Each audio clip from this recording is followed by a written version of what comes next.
Okay, सो आज एक ऐसा टॉपिक मैं डिस्कस करना चाह रहा हूँ इलेक्ट्रोस्टैट का, जो नॉर्मली कम एक्सप्लोर किया गया है टेक्स्ट बुक में या इवन एनसीईआरटी में। पुरानी एनसीईआरटी में थोड़ा बहुत जिक्र था, नई में तो वो भी कम्प्लीटली मिसिंग है।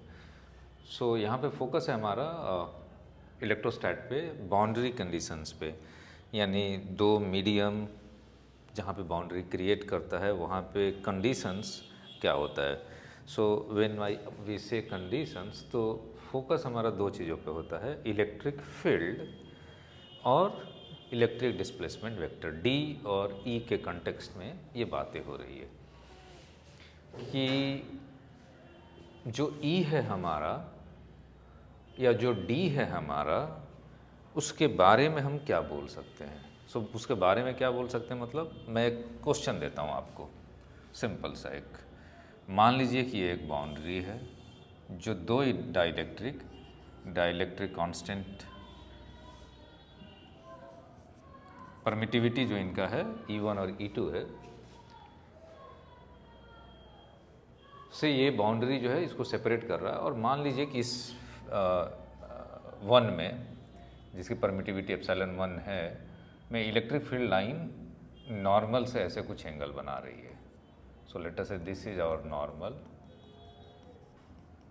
उससे से थीटा 1 एंगल इसने बनाया। अब ये जो इलेक्ट्रिक फील्ड लाइन है इस दूसरे मीडियम में जा रही है, तो इलेक्ट्रिक फील्ड लाइन का डायरेक्शन क्या होगा and what is the justification for that. Are we having, अगर ऐसा कुछ क्वेश्चन देता है, are we ready to handle it, यानी ये सीधे चला जाएगा, ये कुछ एंगल बनाएगा तो कैसा एंगल बनाएगा। सो लेट अस से कि कुछ एंगल बनाता है ना। सो ये थीटा 2 है। Then what is the relation. Normally आप सोचेंगे मैंने कुछ ऐसा ड्रॉ किया है जो रे डायग्राम की तरह ऑप्टिक्स का दिख रहा है, जहाँ पे आप स्नेल्स लॉ लगाते हैं। यहाँ पे क्या होगा, आप आँख बंद करके कोई भी चीज़ बोरो नहीं कर सकते कि वहाँ पे ऐसे है तो यहाँ पे भी ऐसे होगा। Although there is interesting relation कि आपका जो रिफ्रैक्टिव इंडेक्स होता है, अगर आप इलेक्ट्रो EM वेव्स पढ़े होंगे तो वो बेसिकली n जो होता है अप्रॉक्सीमेटली अंडर रूट एप्सिलॉन होता है। लेकिन डज नॉट मीन कि हम यहाँ पे स्नेल्स लॉ के कंटेक्स्ट में देखेंगे। यहाँ की जो थ्योरी है, इलेक्ट्रोस्टैट की जो हमारी थ्योरी है, वो क्या हमको परमिट कर रही है। तो इलेक्ट्रोस्टैट की थ्योरी पे अगर हम जाएं,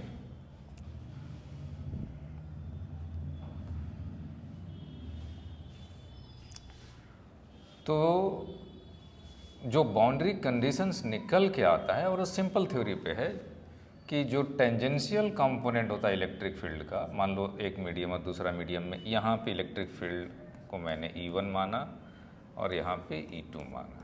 सो इसका जो टेंजेंशियल कंपोनेंट होता है that is always continuous, which means कि बाउंड्री के जो टेंजेंट वाला कंपोनेंट है वो हमेशा बराबर होगा। कंटिन्यूअस का मतलब मैथमेटिकली भी हम जानते हैं कि वैल्यू इधर से उधर जा रही है तो सेम होनी चाहिए।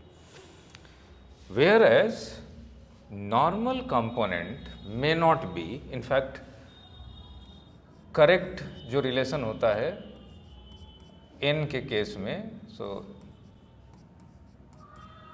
अगर बाउंड्री पे कोई चार्ज डेवलप होगा तो वो हो जाएगा, है ना। ये एक्चुअल में रिलेशन है। और आप अगर कंडक्टर के केस से इसको रिलेट करना चाहें तो कंडक्टर से शेल है, कंडक्टिंग शेल है, उस पर अगर आप सिग्मा डालते हैं सरफेस चार्ज डेंसिटी, तो बाहर का फील्ड आप बोलते हैं सिग्मा बाय एप्सिलॉन नॉट है और अंदर 0 है। सो बाहर सिग्मा बाय एप्सिलॉन नॉट है लेटर से और अंदर 0 है, तो ये स्टिल होल्ड कर रहा है और ये हमेशा होल्ड करता है। So there is a discontinuity, which means I cannot say कि normal component of electric field will be continuous, whereas, और ये कहाँ से आता है, अगर हम इसको प्रोव करें तो ये एक्चुअली में पोटेंशियल का जो कंसेप्ट है उसी से आ रहा है। आप एक पतला सा यहाँ पे लूप लीजिए, छोटा सा, वेरी स्मॉल, तो E1 ये इसके अलॉन्ग जो टेंजेंशियल होगा और इसके अलॉन्ग सेम होना चाहिए, क्योंकि ये पाथ इन्फिनिटेसिमली स्मॉल मैं कर दूँ तो यही दोनों कंट्रीब्यूट करेंगे और दोनों एक दूसरे को कैंसिल नहीं करेंगे। तो बेसिकली ज़ीरो नहीं हो सकता है, जो कि इलेक्ट्रिक फील्ड कंजर्वेटिव फील्ड है, क्लोज्ड पाथ में जीरो होना चाहिए, तो वहाँ से ही आ रहा है ना। So there is basically this is coming from this relation कि इलेक्ट्रिक फील्ड इज़ कंजर्वेटिव और ई डॉट डी एल जो है जीरो है, इसका आउटकम है ये, और ये एक्चुअली में गॉस लॉ का आउटकम है। तो दोनों के पीछे साउंड थ्योरी है, ऑल्दो इस तरह से प्रोब आपने नहीं किया होगा, है ना। This is based on Gauss law, this is based on, and similarly D जो होता है हमारा, डी पे भी हम बोल सकते हैं। सो मैं बहुत ज़्यादा डिटेल में नहीं जाऊंगा, ये एक तरह से अपने से थ्योरी हो जाता है। सो एक मैं बस लिख दे रहा हूँ कि जो नॉर्मल कंपोनेंट है d1n का, अगर चार्ज नहीं है तो ये कंटिन्यूअस होगा। क्यों? क्योंकि D gives the measure of free charges, whereas I cannot say कि सिग्मा फ्री चार्जेज है। इलेक्ट्रिक फील्ड में फ्री और बाउंड चार्ज दोनों कंट्रीब्यूट करता है। So it's not talking about only free charges. तो मैं नहीं श्योर हो सकता हूँ कि सिग्मा जीरो है, बट यहाँ पे अगर मैंने चार्ज फ्री नहीं दिया है तो बेसिकली नहीं है, तो d1n, so normal component of n is continuous. इस चीज को हम यहाँ पे टैप करेंगे।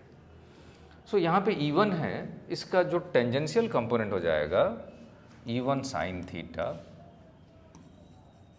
है ना, इधर की ओर, और इसका हो जाएगा E2 साइन थीटा। ये दोनों बराबर हो जाएंगे क्योंकि boundary sign theta 1 sign theta 2, सो बाउंड्री कंडीशन मेरा ये था। तो एक इक्वेशन ये हो गया आपका। दूसरा हमने बोला कि ये चीज़ हमारा होल्ड करेगा, यानी normal component. And what is D? अगर मैं परमिटिविटी के टर्म्स में देखूं तो D is epsilon E. So d1 is, या d1n is basically epsilon 1 E1n, and d2n is epsilon 2 E2n। और नॉर्मल कंपोनेंट क्या हो जाएगा? E1 cos theta 1, E2 cos theta 2। सो यहाँ से दूसरा हमारा कंडीशन था कि ये दोनों बराबर होना चाहिए, है ना। और इसका फर्दर रिफाइंड आउटकम क्या हुआ कि epsilon naught E1n should be equal to epsilon 2 E2n, है ना। इसको मैं A बोलता हूँ, 2 का 2A है। And then E1n is basically E1 cos theta, so E1 cos theta 1 is E2 cos theta 2, इसको मैंने 2B बोला।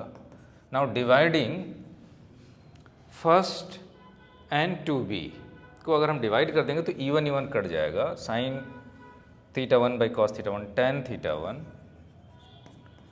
By epsilon 1 is equal to tan theta 2 by epsilon 2, या सिंपली हम लिख सकते हैं कि tan first medium by second medium is epsilon 1 by epsilon 2। So जो एप्सिलॉन 1 है अगर ज़्यादा है ना, यानी इसकी परमिटिविटी इससे ज़्यादा है, तो ये एंगल भी ज़्यादा होगा, और अगर इसकी परमिटिविटी कम है तो इसका एंगल कम होगा। स्नेल्स लॉ ठीक उल्टा था। स्नेल्स लॉ क्या था हमारा?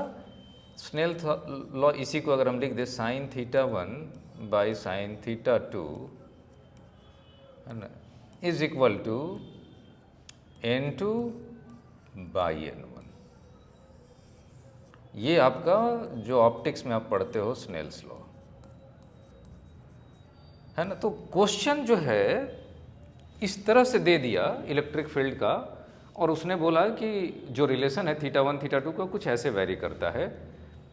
ये भी ऑप्शन दे दिया, इसका उल्टा भी ऑप्शन दे दिया। आप सोचोगे कि एक्चुअली में स्नेल्स लॉ जैसा कोई चीज़ होता होगा तो शायद ये सही हो जाएगा, and then you will make the mistake because you are not putting your reasoning on the solid foundation. हाँ, कोई पीछे का थ्योरेटिकल फाउंडेशन पे आपने नहीं चूज़ किया, आपने ऑप्टिक्स का चीज़ को उठा करके यहाँ लगाने का कोशिश किया, और बनाने वाले को, क्वेश्चन बनाने वाले को पता है कि आप इस तरह का काम करोगे, है ना। सो ये this is interesting outcome. Although JEE advance के पर्सपेक्टिव से हम देखें तो it's not very difficult question, लेकिन आप अगर इस थियोरेटिकल फूटिंग पे नहीं हो, यू विल मेक मिस्टेक, है ना। Thank you.